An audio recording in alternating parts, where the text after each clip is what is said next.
Okay, so I'm going to talk about the difficulties of creating a Hive engine. So a Hive engine, it's a term that it's used to specify the Hive AIs that exist. We can think about those as game engines in general. We use the term engine because, in a sense, those are not very intelligent. Those are just algorithms working to find the best move. It's not really artificial intelligence in a way, so that's why we use the term engine. It's a dense and rich topic. I'm not going to cover everything. I'm going to just do a basic introduction so we can foster some discussion around the subject. So I'm coming to you as a newbie Hive player. So a lot of the things that I'm going to explain are more on the software side, but hopefully you have some insight on the game that you can share later on. So the first, the most important representation that I'm going to use for the rest of the slides is the game tree. A game tree is just a direct acyclic graph of positions on moves. The positions are the nodes of the graph, and the moves are the edges of the graph. So on each position we have a whole lot of moves that we can choose from. Here I've only depicted 2 moves.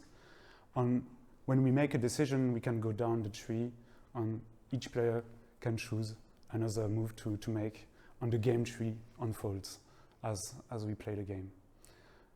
So in the rest of the talk, I'm not going to need to have all those bugs on the screen.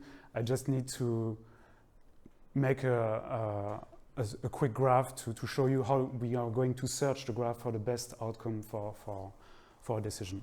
So I'm just going to change those positions by just dots so that it's easier to read, because we are going to have a lot of dots. So we can depict the game tree vertically like that, and that's interesting because we will have 1 layer for each turn. So at the beginning we have 1 position. Here we have 2 moves possible, and then the player 1. So the player 1 has to choose between that position and that position, and then the player 2, if that position is chosen, has to choose between that position and that position, and so on until the end of the game. And this representation is interesting because we can decide at the end of the game if that position leads to a win for one player or not, or the other. So here it's a win for the player 1, and we can backpropagate that win to the previous position here, because there's only 1 arrow, so there's no decision to be made. On the same here. On here, player 2 has to make an unfortunate decision between losing the game or losing the game. So here it's very easy. It means that we can backpropagate the result, because in this state, the only possible end state would be to lose the game for the red player. And if we do the same here for 2 different outcomes, we can have a more interesting position where player 2 has to choose between a losing position for himself or a winning position. And then here, of course, he's going to choose the winning position for himself. So we can backpropagate on the whole tree, and we can do that on all the nodes. Here we have another example where this time it's the player 1 that has to choose between losing the game or winning the game, so he chooses to win the game. And that way we can create a whole game tree and specify all the possibilities that can arise. But as you can imagine, this game tree is very small compared to the real Hive game tree. We will have millions of nodes. So first, it's going to be difficult to depict, but also it's going to be difficult to search because we have a lot of possibilities. So what we do is that we are going to abstract away some parts of the tree. So that's another picture. We have the same tree here. And for each leaf node, instead of having a whole subtree, I'm just going to draw a triangle. And this triangle represents the rest of the subtree that is beneath this leaf node. And instead of saying, yeah, this leaf node redirect the player to a win or losing position, we are going to evaluate the position. So we are going to assign a numeric number to each position based on the evaluation of the position at that time. And then we are going to do the same logic again. Here, white has to choose between the two numbers. Oh, sorry, a positive number is a good position for white, and a negative number is a good position for black. So here, white has to choose between -6 and 2, so it's going to choose 2. And here it's going to choose 4, and so on. And now black has to make a choice between those 4 positions. And of course, black is going to choose -1. And this way, we are now able to evaluate the position at the start with an evaluation function and a way to search the tree. So that's pretty powerful. That's the Minimax algorithm. That's the basis of all the game engines for a majority of all of the game engines that are working for zero-sum games. So for example, chess is still using that algorithm underneath, even if it's largely modified. And one modification that we can have is an algorithm that does some pruning. Pruning is meaning removing parts of the tree. And we want to do that because we have a lot of nodes to explore. And if we can avoid exploring those nodes, we will win a lot of times during our calculation. So let's start again. On this time, we are going to follow the algorithm step by step. So it starts here, and it goes depth first into the first leaf node that it encounters. It needs to do that because before backpropagating the results, it needs to evaluate all the leaf nodes. So first, it gets to the first leaf node, and it has an evaluation for this leaf node. Then before backpropagating the result, we need the evaluation for all the siblings. So here, we are getting the missing evaluation. And then from there on, we can already backpropagate one result. So here, white chooses -1 because that's the best result for him. And we do the same on and on for the next positions. And when we get to a position like this, and that's an interesting one because if we compare the possible evaluation for this node that we don't know for now, we don't have evaluated it, and we know those results already, we can make some assumptions because white is going to choose the best score between those scores. So at least it's going to be a 3 here. Here it's going to be at least a 3. And black is going to choose the minimum of the scores that are here. So if that becomes a 3, then black is not going to choose that one because it has already a -1. So we can avoid calculating this one since it doesn't change the final outcome for the whole tree. And that's called pruning, and removing parts of the tree. And that will be very important in the rest of the talk because we are going to talk about the branching factor and how it affects the duration of the calculation process. The branching factor, before going to the next slide, is the number of moves that you can make from a position. So here on that depth, we have 4 moves possible. And for each state afterwards, we have 2 moves possible. So the branching factor would be between 2 and 4 for this game tree. But of course, it's going to be way larger for a normal game. So let's see normal games. So on the left, we have chess, 2.5 million games that were found online. I didn't make this graphic, I just found it on Stack Overflow. And those are real games played by real humans. And the number of moves available for each turn are plotted into this graph for both players, so black and white. And we can see, for example, that for turn 20, we have around 35 moves available for black. And that gives us the average branching factor. So in average, around move 20, we have 35 to 40 moves available in chess. And if we do the same for Hive, I tried to do the same for Hive, but I don't have a lot of games at my disposal, so I just simulated some position. So, for example, for the depth 10, so on the 10th turn of Hive, I've generated 1,000 games that ended on that I stopped on the 10th turn, and I calculated all the moves available. So I have this graph. It's interesting because it dips a little bit here. That's because the queen was placed, and then we can attack the other player. So the other player has less spawn points, and that creates that dip here. We cannot really compare those graphs because those are real games and those are just random simulation. But in a sense, we can see that we have a large branching factor for Hive. And that will affect our engine because if we want to search the whole tree, we are going to spend some time, that's the T here. We are going to generate the tree, that's the K factor here. So the speed of generation is going to affect our search, at which rate we are going to generate the moves, at which rate we are going to play the moves. On the effective branching factor, so the number of moves that we are going to evaluate is going to affect the total duration also. On the more in depth you are going, the more time is going to be used. This effective branching factor is around 10 for MeiAI and Nokamute.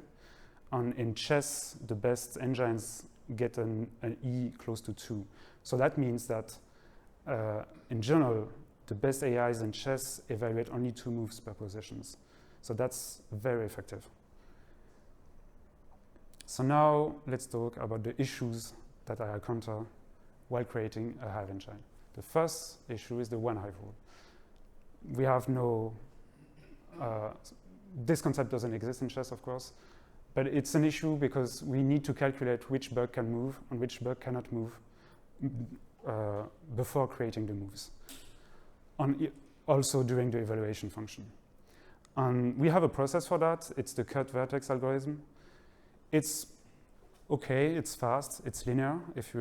So if we have n bugs, it takes around n operations to find the bugs that can move or cannot move.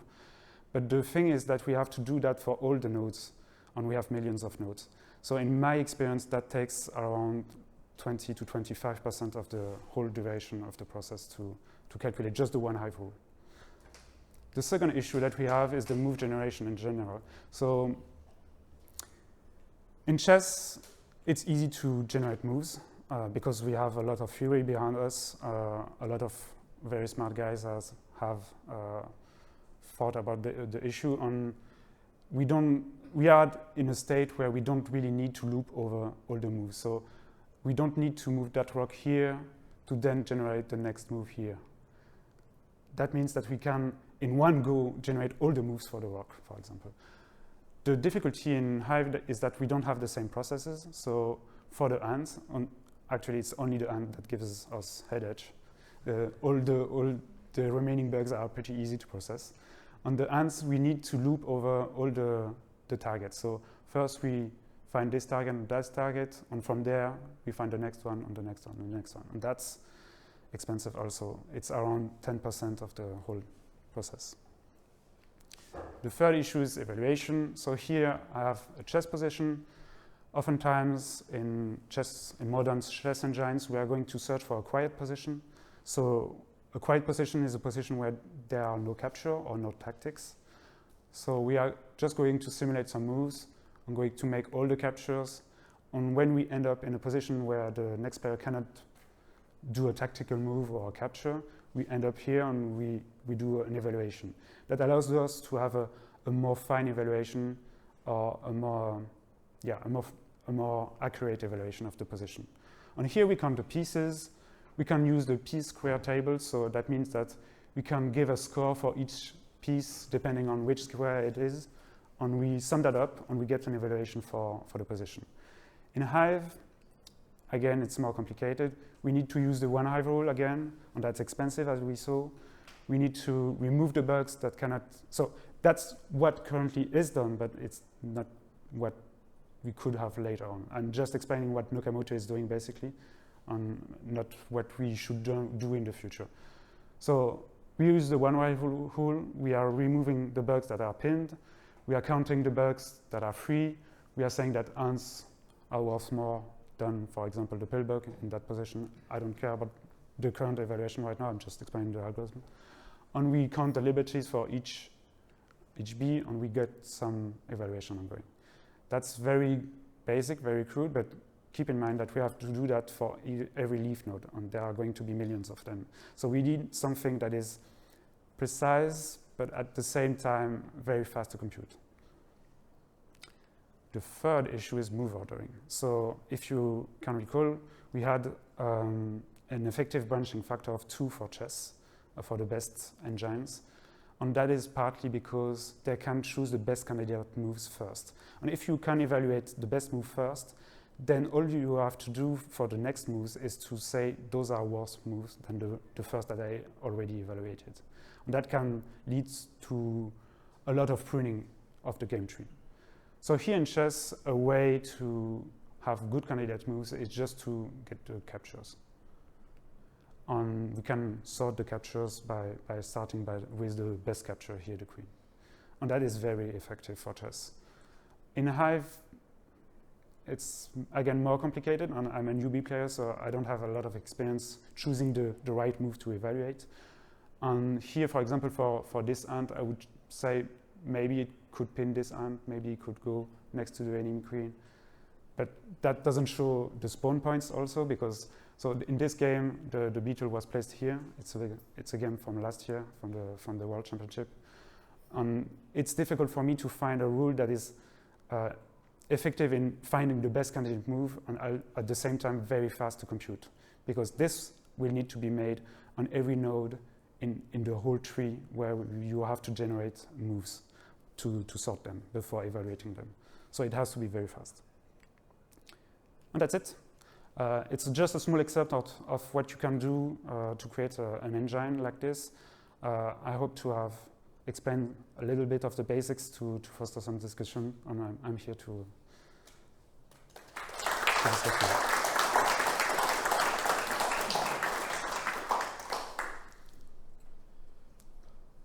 I mean, we can have discussions afterwards on questions afterwards. I was reading something about, I think we've been discussing as well on this about evaluating the value of the pieces, and yeah, it's pretty complicated, I guess, to come up with a general rule.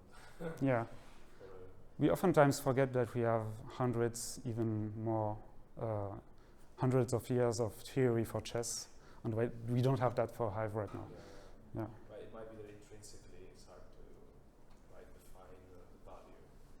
Yeah, so what I'm doing right now is that I'm trying to get an array of possible values for the bugs, and I'm training the engine by playing against itself. And it's slowly adjusting the parameters. But that means that it has some idea on how to evaluate the position.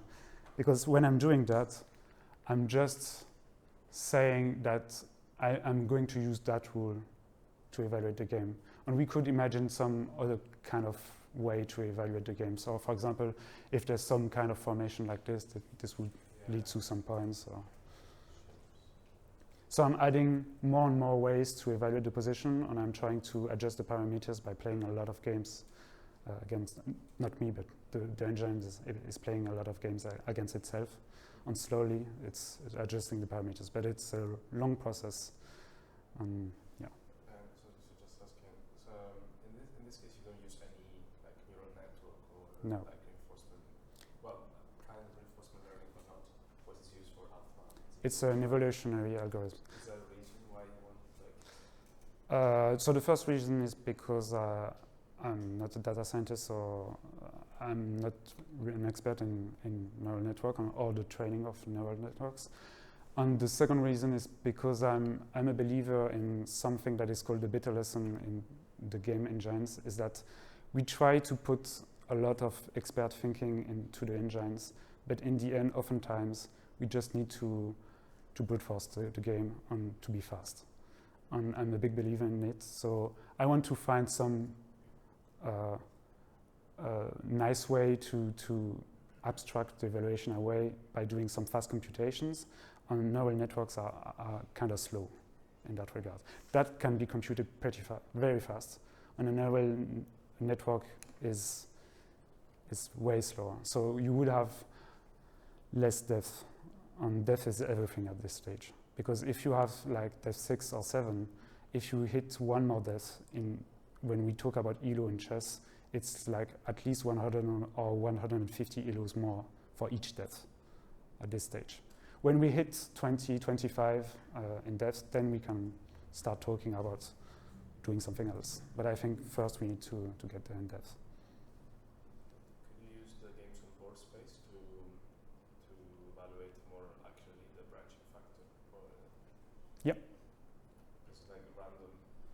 Yeah, random is not a good representation. It's probably going to be a bit lower, maybe, the real one. Yeah, it will be a lot lower, I think. Like it would actually pin the point pieces, Yeah. so that it would get a bit lower. But would that matter now? No, I'm just thinking. It's just some. It seems much higher. It's like more than double the chess, right? Yeah, it's because there are a lot of spawn points that are available when you do it randomly. So yeah, it's probably going to be twice as low. I was thinking At more least. of the ants actually. Or the ants all also, the yeah. ants have usually each ant has 20 or more possible moves. We could do that because someone is, so R. Stephens that has contacted you, I think, is working on some kind of deep neural network engine. For now, he's just passing some games. Maybe I could use those scripts to get the games on, get an actual correct estimation of the branching factor. But even if it was half of it, it would be still quite a lot, right? Yeah. Still quite high. But at the same time, we don't care about the average branching factor when we do an engine. We care about the effective branching factor. So the real metric is how good we are going to get some candidate moves on pruning the game tree. So that's why I'm not really taking too much time to do that. And the pruning depends on the evaluation function. So having an effective evaluation function as well.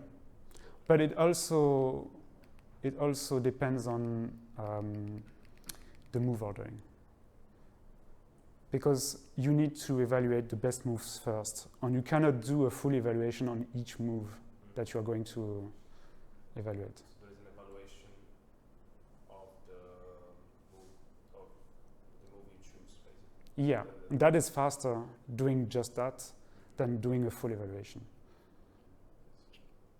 Like you could say that pinning a piece would Yeah. be one of the priorities. Yeah, that's what I'm doing right now. And it's working. It's about 8 times faster with that. But 8 times is just 1 decimal because we have a branching factor of 10.